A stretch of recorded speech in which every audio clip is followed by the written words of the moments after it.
Hi friends, எல்லாருக்கும் வணக்கம். இன்றைக்கி நம்ம சேனலில் என்ன வீடியோ பார்க்க போகிறோம் அப்படின்னு சொல்லிட்டு பார்த்தீங்கன்னா, ரேஷன் புழுங்கல் அரிசியை மட்டும் வச்சு எப்படி சூப்பரான இட்லி மாவு வந்து ரெடி பண்ணுறது அப்படின்னு தான் வந்து ஷேர் பண்ண போகிறேன் ஃப்ரெண்ட்ஸ். இப்போ நான் சொல்கிற மெத்தடில் வந்து நீங்கள் வந்து இட்லி மாவு வந்து ரெடி பண்ணிங்க அப்படின்னா ரொம்ப சாஃப்டான ரொம்ப ஒயிட்டான இட்லி வந்து கிடைக்கும். ஸோ எப்படி செய்கிறது அப்படின்னு சொல்லிட்டு வீடியோக்குள்ளே போய் பார்த்து தெரிஞ்சுக்கலாம். இப்போ இந்த கிளாஸால் வந்து 3 கிளாஸ் அளவுக்கு நான் வந்து ரேஷன் அரிசி வந்து எடுத்துக்கிறேன். நீங்கள் எந்த கிளாஸ் எடுத்துக்கிறீங்களோ எடுத்துக்கலாம். நான் இந்த கிளாஸால் வந்து மெஷர்மெண்ட் உங்களுக்கு சொல்லியிருக்கேன். 3 கிளாஸ் வந்து அரிசி வந்து எடுத்துக்கிறேன், ரேஷன் அரிசி. ஒரு கிளாஸ் பார்த்திங்கன்னா நம்ம வந்து சாப்பாட்டுக்கு யூஸ் பண்ணுவோம் இல்லையா, அந்த அரிசியை வந்து நான் வந்து சேர்த்துக்கிறேன். மொத்தம் 4 கிளாஸ் அரிசி வந்து நான் சேர்த்துக்கிறேன். இதில் வந்து அரை கிளாஸ்க்கு வந்து பச்சரிசி இருக்கு இல்லையா, ரேஷன் பச்சரிசி தான் நான் வந்து ஆட் பண்ணியிருக்கேன். பச்சரிசி சேர்த்துக்கலாம். இப்போ இது எல்லாத்தையும் வந்து நல்லா கலந்துட்டு நல்லா வாஷ் பண்ணி எடுத்துடலாம். நார்மலாக வந்து ரேஷன் அரிசி பார்த்திங்கன்னா வந்து லைட்டாக பழுப்பாக தான் இருக்கும். ஆனால் என்கிட்ட இருக்கிறது இன்னுமே பழுப்பாக இருக்க மாதிரி இருக்குது. அப்படிங்கிறதுனால நான் கல்லுப்பு கொஞ்சமாக ஆட் பண்ணி நல்லா வந்து அலசி எடுத்துக்கிறேன். இந்த மாதிரி பண்ணக்குள்ளே கொஞ்சம் பளிச்சுன்னு இருக்கும் அரிசி பார்க்குறதுக்கு.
அப்படின்னா வந்து உளுந்து வந்து நல்லா மையாக அரைஞ்சிருச்சா அப்படின்னு சொல்லிட்டு கண்டுபிடிக்கிறது கொஞ்சம் கஷ்டமாக இருக்கும் இல்லையா. ஸோ அந்த மாதிரி இருக்கக்குள்ள கையை வந்து நல்லா தண்ணியில் நனைச்சிட்டு இதை மாதிரி தொட்டு பார்க்கக்குள்ள உங்களுக்கு வந்து கையில் ஒட்டாமல் இருக்கணும். அந்த மாதிரி இருந்துச்சு அப்படின்னா நல்லா ரெடி ஆகிடுச்சு அப்படின்னு சொல்லிட்டு அர்த்தம்.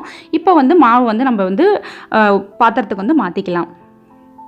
ஃபுல்லாக வந்து உளுந்தை வந்து அள்ளிட்டேன். பார்த்திங்கனாலே தெரியும் எவ்வளோ பொசன்னு ரொம்ப சூப்பராக கிடச்சிருக்கு பாருங்கள். நம்ம ஐஸ் க்யூப் வந்து எவ்வளோக்கு எவ்வளோ சேர்க்குறோமோ ரொம்ப சூப்பராக வந்து நம்மளுக்கு உளுந்து மாவு கிடைக்கும். இப்போ நெக்ஸ்ட்டு அப்படியே வந்து அரிசியும் சேர்த்துக்கலாம். அரிசி எப்போவுமே சேர்க்கக்குள்ள கொஞ்சம் கொஞ்சமாக சேருங்க. மொத்தமாக ஒரேடியாக கொட்டிட்டிங்க அப்படின்னா வந்து 1 2மா இருக்கும். இட்லி வந்து நம்மளுக்கு சாஃப்டாக கிடைக்காது. கொஞ்சம் கொஞ்சமாக சேர்த்துக்கிட்டே இருந்தீங்க அப்படின்னா வந்து நீங்கள் சேர்க்க அது கொஞ்சம் கொஞ்சமாக மையாக அரைஞ்சிக்கிட்டே இருக்கும். அந்த மாதிரி சேர்க்குறது தான் ரொம்ப பெஸ்ட்டு. இப்போ பார்த்திங்கன்னா ஓரளவுக்கு எல்லாத்தையுமே நான் வந்து சேர்த்துட்டேன். அதே மாதிரி அரிசி வந்து ஓரளவுக்கு 1 2மா ஆனதுக்கு அப்புறமா கொஞ்சம் கொஞ்சமாக தண்ணி ஆட் பண்ணணும். ஒரேடியாக தண்ணி ஆட் பண்ணிட்டீங்க அப்படின்னா வந்து இட்லி வந்து சாஃப்டாக கிடைக்காது. 1 2மா இருக்க மாதிரி இருக்கும். பார்த்திங்கன்னா தெரியும் இப்போ ஓரளவுக்கு வந்து நல்லா அரைஞ்சிடுச்சு. இந்த ஸ்டேஜில் நான் கொஞ்சம் கொஞ்சமாக தண்ணி சேர்த்துக்கிறேன். உங்களுக்கு நல்லா தெரியணும் அப்படிங்கிறதுனால நான் ஸ்லோ மோஷனில் வச்சு காட்டியிருக்கேன். இப்போ இந்த மாதிரி ஓரளவுக்கு 1 2மா நான் சொன்ன மாதிரி அரைஞ்சதுக்கப்புறம் நீங்கள் கொஞ்சம் கொஞ்சமாக தண்ணி சேர்க்கக்குள்ள இட்லி வந்து ரொம்ப சாஃப்டாக கிடைக்கும். இப்போ மாவு பாருங்கள் நல்லா மையாக அரைஞ்சிடுச்சு. அதே மாதிரி பார்த்திங்கன்னா ரொம்ப குழன்னு மாவு அரைக்கணும் அப்படிங்கிற அவசியம் கிடையாது. அரிசி மாவு ஓரளவுக்கு கொஞ்சம் லைட்டாக குறன்னு இருக்க மாதிரி நீங்கள் அரைச்சிக்கிட்டீங்க அப்படின்னா வந்து ரொம்ப சூப்பராக இருக்கும் இட்லி. இல்லைனா ரொம்ப பிசுன்னு ஒட்டுற மாதிரியும் ஆகிடும். இப்போ மாவு வந்து ஃபுல்லாக ரெடி ஆகிடுச்சு. இது எல்லாத்தையும் வந்து அந்த பாத்திரத்துக்கு மாற்றிக்கலாம்.